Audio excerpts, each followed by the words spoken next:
రెటిక గాంధీ భవన్లో TPCC chief Mahesh Kumar Goud మాట్లాడుతున్నారు. ఇప్పుడు లైవ్ చూద్దాం. రాష్ట్రం ఏ రకంగా అభివృద్ధి చేసుకుందాము,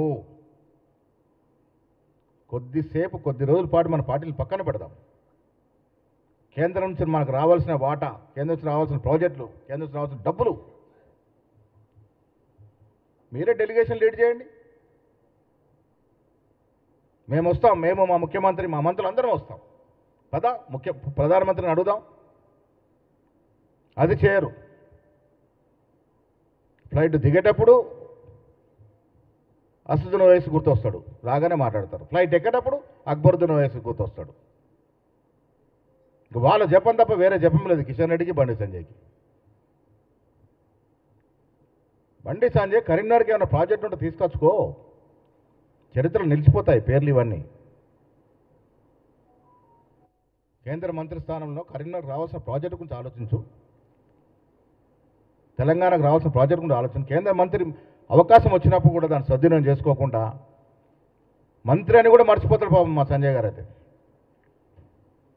కొద్దిక్షేపం పూనకం వచ్చినట్టే మాట్లాడుతూ ఉంటే ఆ పూనకంలో ఏం మాట్లాడుతారో తెలియదు.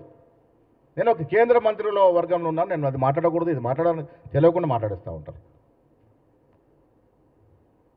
వీళ్ళు 15 ఏళ్ళుగా కాంగ్రెస్ ప్రభుత్వం ఇస్తున్నటువంటి అభివృద్ధి సంక్షేమ ఫలాలు మీకు కనబడట్లేదా?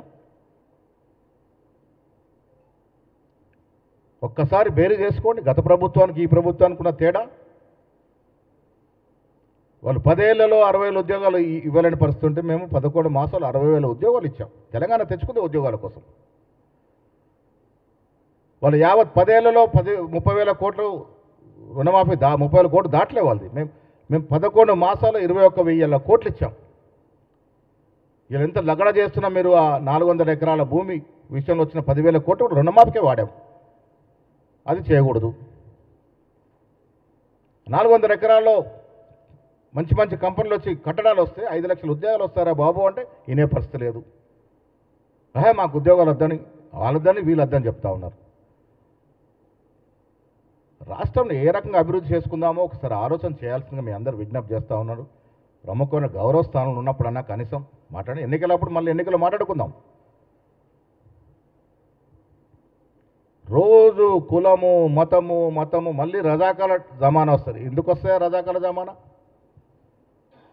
అంత కోరిక ఎందుకు ఉంది రజాకాల జమానా రావాలని? మళ్ళీ ఏ రకంగా వస్తుంది అనుకుంటున్నావు నువ్వు? అంటే సమర్థవంతమైన ప్రభుత్వం ఉంది, సమర్థవంతమైన ముఖ్యమంత్రి ఉన్నాడు. మర్చిపోయిన సబ్జెక్ట్ రజాకాలు గుర్తు చేస్తాడు.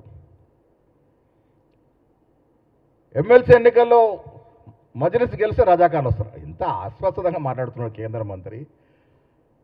లోకల్ బాడీ ఎమ్మెల్సీ ఎన్నిక ఏమిటి, ఎప్పుడో అంతరించిపోయిన రజాకాల వ్యవస్థ ఏంటి, ఎట్లా వస్తుంది? ఇంత దిగజారు ఎందుకు మాట్లాడుతున్నారు మీరు?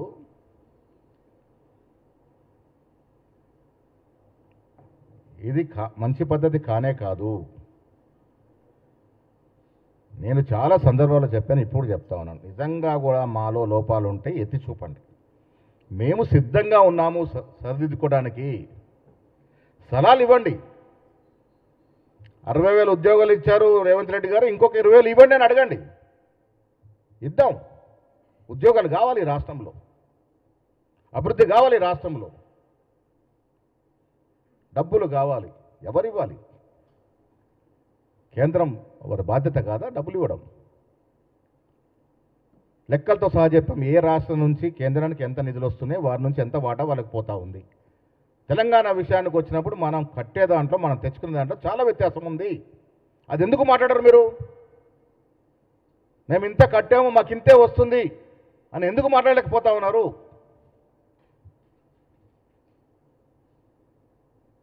ఇవాళ రాష్ట్రం అభివృద్ధి చెందాలంటే పార్టీలకు అతీతంగా మనం పనిచేయాల్సిన అవసరం ఉన్నది.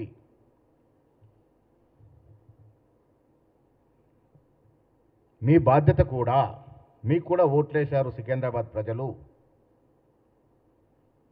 కేంద్రంలో మంత్రిగా ఉన్నారు, మీ ఇద్దరి బాధ్యత కూడా. మీరు బాధ్యతని గుర్తెరగకుండా మాట్లాడుతూ ఉన్నారు.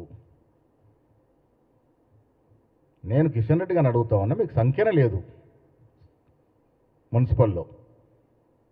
ఎవరు ఓట్లు వస్తాయని ఆశించి మీరు నిలబడరు? అది స్పష్టంగా చెప్పాలి మీరు. ఎక్కడి ఓట్లు కొనుక్కుంటామని నిలబడ్డరు, ఎక్కడి ఓట్లు దొంగలిద్దామని మీరు నిలబడ్డరు, అసలు ఏ ఓట్ల ఆధారంగా మీరు నిలబడ్డరు? ఈ రకమైనటువంటి అసలు మాట్లాడండి మీరు. ఇలా రాష్ట్ర ప్రభుత్వం చరిత్రాత్మక నిర్ణయాలు తీసుకుంటా ఉంది ఈ రాష్ట్రంలో. కుల సర్వే అనేది దేశ చరిత్రలో ఎవ్వరూ కూడా చేయలేనటువంటి సాహసోపేతమైన నిర్ణయం తెలంగాణ ప్రభుత్వం చేసింది. ఈ రాష్ట్రంలో 56% బీసీలు ఉన్నారని ఒక అఫీషియల్ డాక్యుమెంట్ ఇచ్చింది. ఆషామాషి కాదు. 42% రిజర్వేషన్ లోకల్ బాడీలో విద్యా ఉపాధులు ఇస్తామనేటువంటి ఒక జీవో తీసుకొచ్చి చట్టం చేసింది. మీ సభ్యులు కూడా దాంట్లో భాగస్వామ్యం ఉంది. దాని గురించి ఎప్పుడైనా మాట్లాడినారా? బీసీ నాయకులు ఢిల్లీలో మీటింగ్ పెడితే వచ్చిన పాపన పోయినరా మీరు? కిషన్ రెడ్డి గారు రారు, బండి సంజయ్ రావచ్చు కదా, బీసీ బిడ్డ కదా, వచ్చి సంఘీభావం ప్రకటించవచ్చు కదా. 45 మంది ఎంపీలు వచ్చారు, వివిధ పార్టీలకు చెందినట్టు ఎంపీలు వచ్చారు.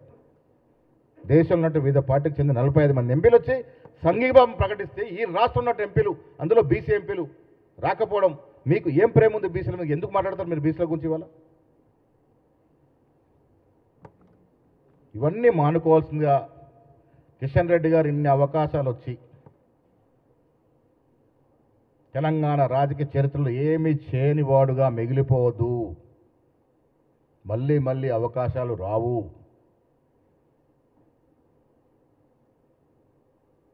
బండి సంజయ్ గారు